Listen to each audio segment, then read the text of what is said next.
রাধে রাধে, হরে কৃষ্ণ। নামাচার্য শ্রী ব্রহ্ম হরিদাস ঠাকুর পটভূমি আশ্রম, বেনাপোল।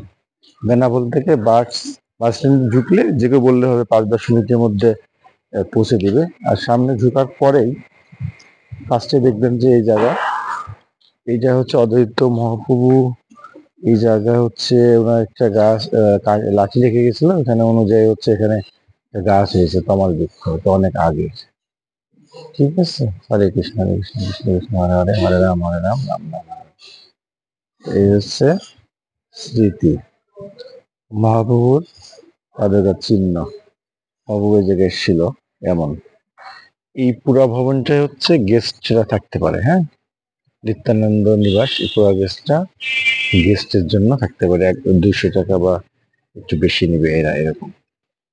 এই বৃক্ষটা সিদ্ধ বৃক্ষ মাধবীলতা। তো এই বৃক্ষটা হচ্ছে হরিদাস এই জায়গায় বসে বসে উনি জপ করতেন। জপ করতে করতে এই বৃক্ষটা হয়েছে, এটা অনেক আগে বৃক্ষ, এখনো আছে। এই হচ্ছে সেই গাছ, সেই বৃক্ষ যেখানে হরিদাস ভজন করতেন। পবিত্র। এখানে নতুন মন্দির হচ্ছে, নতুন মন্দিরের সামনে নাথ মন্দির।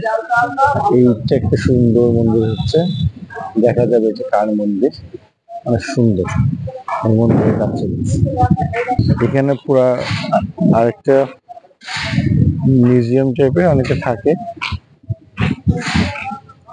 এখানে হচ্ছে যে, তো এই হচ্ছে মূলত চৈতন্য নিবাস। এই হচ্ছে পুরো জায়গা, এখানে সুন্দর জায়গা এবং অনেক সুন্দর, এবং মানুষরা এখানে এসে থাকতে পারবে। অনেক সুন্দর একটা জায়গা।